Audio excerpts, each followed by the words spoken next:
हमारे देश में जितने भी ऋषि मुनि महात्मा हुए हैं उन सब ने एक बात पर बहुत जोर डाला है और वो है हमारा भोजन, हमारा अन्न। और सभी ने बोला है कि हमें हमेशा सात्विक भोजन ही करना चाहिए, क्योंकि जैसा हम खाना खाते हैं उसका सीधा असर हमारे मन पर पड़ता है।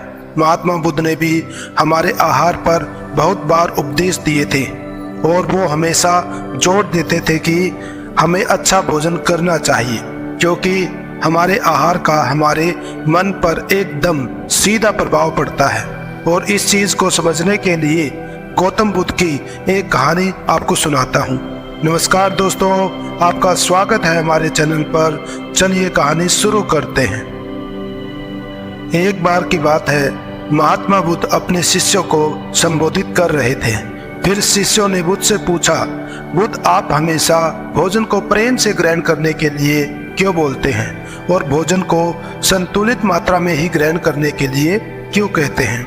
क्या अगर हम उस भोजन को प्रेम से ग्रहण नहीं करेंगे तो क्या वह भोजन नहीं रहेगा, या फिर अगर हम भोजन को ज्यादा मात्रा में ग्रहण करेंगे तो क्या वो विष का कार्य करेगा? बुद्ध ने कहा, हम जैसा भोजन ग्रहण करते हैं हमारे विचार उसी के अनुसार होते चले जाते हैं। भोजन से यहाँ बुद्ध का मतलब उन सभी चीजों से है जो भी हम ग्रहण करते हैं, फिर चाहे वो भोजन हो या फिर जानकारी। ये दोनों ही चीजें हमारे जीवन को गहराई से प्रभावित करती हैं। फिर बुद्ध अपने शिष्यों से बोले, मैं तुम्हें एक छोटी सी कहानी सुनाता हूँ जिससे तुम इस बात को अच्छे से समझ पाओगे। एक समय की बात है, एक साधु जंगल में अपनी कुटिया बनाकर रहा करते थे। जो भी व्यक्ति उनके पास अपनी समस्या लेकर जाता वो उसकी समस्या को पल भर में हल कर देते थे। धीरे धीरे आसपास के गांव के लोग उस साधु के पास अपनी समस्याओं का समाधान करवाने आने लगे और वो सभी की समस्याओं का समाधान कर देते। धीरे धीरे उनकी प्रसिद्धि गांव से नगर और नगरों से राज्य तक पहुंच गई। साधु की प्रसिद्धि की बात उस राज्य के राजा के कानों पर भी पड़ी, तो एक दिन राजा अपने मंत्री और सेनापति के साथ साधु महाराज से मिलने पहुंचे। राजा ने साधु से कहा, महाराज मैंने आपके बारे में बहुत सुना है, आपके काफी चर्चे सुने हैं कि आपके पास हर समस्या का समाधान है। इसलिए मुझे लगता है कि आपकी सबसे ज्यादा जरूरत हमारे राज दरबार में है, जहाँ प्रजाजन हर दिन नई नई समस्या लेकर आते हैं। आप यहाँ जंगल में व्यर्थ ही अपना समय क्यों बर्बाद कर रहे हैं? आपको तो यहाँ ठीक से खाना भी नहीं मिलता होगा, जंगली फल तोड़कर खाने पड़ते होंगे, पत्थरों पर सोना पड़ता होगा। आप हमारे साथ हमारे महल चलिए, वहाँ पर आपको हर तरह की सुविधाएं दी जाएंगी। स्वादिष्ट भोजन और पकवान होंगे, आप उनका स्वाद लीजिएगा। आप यहाँ कहाँ अपना समय गंवा रहे हैं? आप हमारे साथ हमारे राज दरबार में बैठिए और राज दरबार की शोभा बढ़ाइए। वो साधु उस राजा से बहुत बार मना करते हैं, लेकिन वो राजा नहीं मानता, उनके चरणों में गिर पड़ता है और अंततः उन साधु को अपने साथ ले ही जाता है।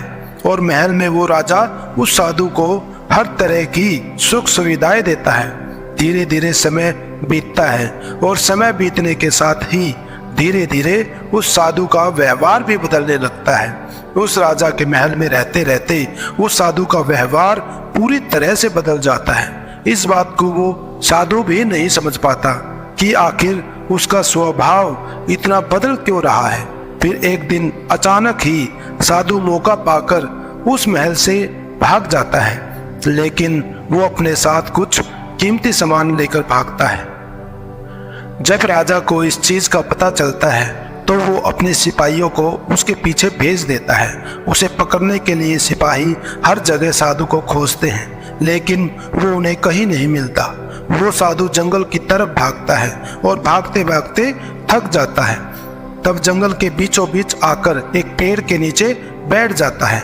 पेड़ से एक फल टूटकर साधु के पास गिरता है। साधु को बहुत जोरों की भूख लगी थी, इसलिए वो उस फल को खा लेता है। वो फल एक औषधि वाला फल था जो कि पेट में जाने के बाद उसे बीमार कर देता है।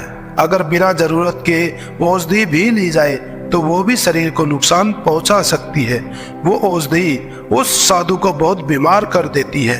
वह इतना बीमार हो जाता है कि उसकी मरने तक की हालत हो जाती है और उसका शरीर सूखकर एकदम बिल्कुल सूखी लकड़ी के जैसा हो जाता है। अब उस साधु को विचार आता है कि आखिर मैं क्यों उस राजा के धन को लेकर भाग रहा हूँ। मैं तो एक संत था, ना जाने मुझे क्या हो गया, क्यों मैं व्यर्थ में ही इस धन को लेकर भाग रहा हूँ। ये विचार आते ही साधु आत्मग्लानि के भाव से भर जाता है। उसे बहुत पश्चाताप होता है और वह महल वापस चला जाता है और राजा का धन वापस करने लगता है। ये देखकर वो राजा बड़ा आश्चर्यचकित होता है और बोलता है, जब तुम्हें ये धन वापस ही करना था तो तुम इस धन को लेकर भागे ही क्यों। यह सुन वो साधु राजा से कहता है, क्षमा कीजिए राजन, मैंने पिछले कुछ महीनों से आपका अन्न खाया है, इसलिए मेरी सोच बिल्कुल आपके जैसी हो गई थी। वो तो भला हो उस वृक्ष का जिसने मुझे वो औषधि वाला फल दे दिया, जिसे खाने से मेरा शरीर बीमार पड़ गया और आपका जितना भी मैंने खाया था वो सब उस बीमारी में बाहर निकल गया और तब जाकर मुझे होश आया कि मैं कितना गलत काम कर रहा था। वो साधु उस राजा से कहता है, आपका जितना भी धन है वो आपने मेहनत करके नहीं पाया, उसे या तो आपने छीना है या फिर वसूला है, इसलिए इस धन के सेवन ने मेरी बुद्धि भ्रष्ट कर दी थी। ये कहानी खत्म करने के बाद बुद्ध शिष्यों से कहते हैं, जो भी हम ग्रहण करते हैं वही हमारे भविष्य को निर्धारित करता है। इसलिए मैं आप सबसे कहना चाहता हूँ कि कुछ भी ग्रहण करने से पहले इस चीज को जरूर देखो कि जिसे आप ग्रहण करने जा रहे हैं वो कहाँ से आता है। क्या यह पाप से आता है, मेहनत से आता है या फिर प्रेम से आता है। क्योंकि जो भी आप अपने भीतर ग्रहण करते हैं, चाहे वो भोजन हो या फिर विचार, ये दोनों ही तय करते हैं कि आपका भविष्य कैसा होगा। दोस्तों, आशा करता हूँ आपको इस कहानी से कुछ सीखने को मिला होगा। दोस्तों, आज की वीडियो में बस इतना ही। मिलते हैं एक और नई वीडियो के साथ। पूरी वीडियो देखने के लिए आपका दिल से बहुत बहुत धन्यवाद। अगर आपको ये वीडियो अच्छी लगी तो चैनल को सब्सक्राइब करें और बेल आइकन को प्रेस करें ताकि आपको नई वीडियो का नोटिफिकेशन मिलता रहे। हमारे वीडियोस को लाइक करें, शेयर करें और अपने सुझाव कमेंट में अवश्य दें। आपके सपोर्ट के लिए बहुत बहुत धन्यवाद दोस्तों।